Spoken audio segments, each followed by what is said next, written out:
Your pat is the catch block, so to speak, for a jab. So if the jab's coming in straight, your catch block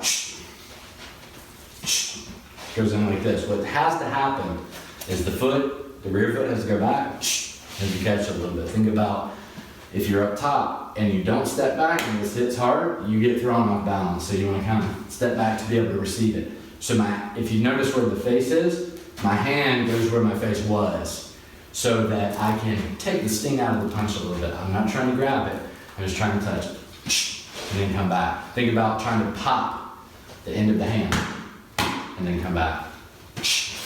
You don't want to push down, and again, you're not trying to grab it.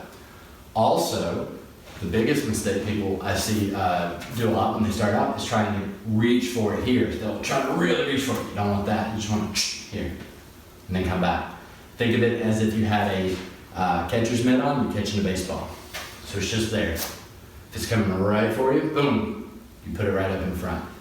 With the rear hand, you're patting the jab if it's coming from the right side. You don't want to cross to pat because that leaves you open here. So I like to play like this with the pat, pat, pat, pat. So if it's a punch coming from this side of their body, from your perspective, it will be your left hand. I would use my right hand. If it's your right hand, I use my left hand. So if you do a right punch straight down the middle, boom, that's my pat. If it's a left punch, boom, down the middle, that's the pat with my right. So play with that, but again, short, choppy motions, and make sure that you back step.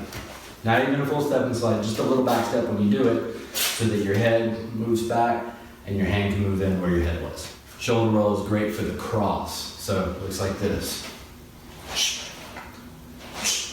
When I turn, I want to pull my shoulder up to my jaw, and if at all possible, keep my arm in tight enough so that my elbow still kind of points towards the target. I don't want this to happen, where you're turning all the way away. You still have to look at your opponent. So if you, in the camera, were throwing a punch at me, I go here, I still want this hand up, elbow pointing more towards you, my shoulder covering that jaw just like this. So from this side, I'm putting the jaw right in this depression between my collarbone and my shoulder, here.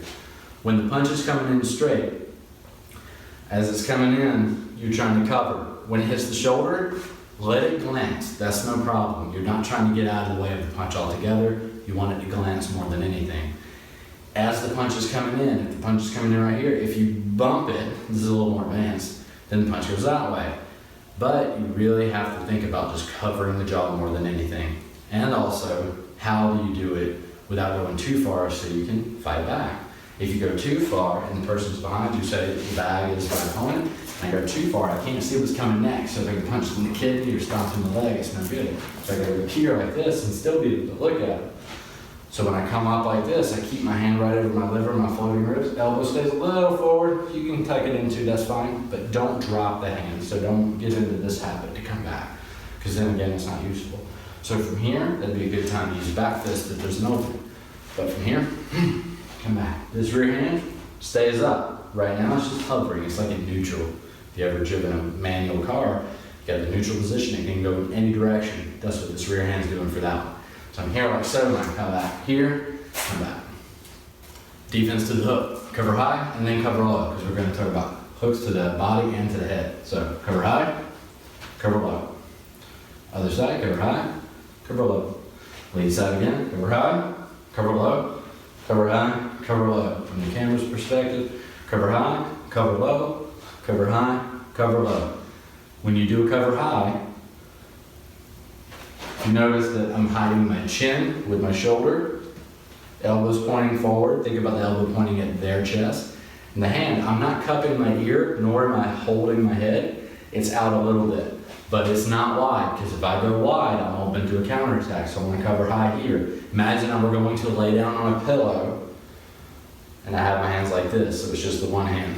Cover low, you want to, if it's coming to the side of the body, you got to pull that elbow, keeping it fairly tight to the body. Don't open it up, because you may be susceptible to a kick or even a punch coming out a little lower and hitting you to the body. Keep it tight here so that when it hits, it's hitting the arm. So in my right lead, cover low is here. Now instead of body, I'm gonna have to bring the elbow in some. So your ability to stay covered the whole time is greatly enhanced by these little, just minute motions going from here, here, here, here. Don't overcomplicate it. And I see a lot of times where people want to go, again, wide with it, or they want to go here and then drop the elbow and the hands down. What you really got to do is think about crunching the body or dropping the head behind the shoulder more than anything. And that's your cover high and cover low.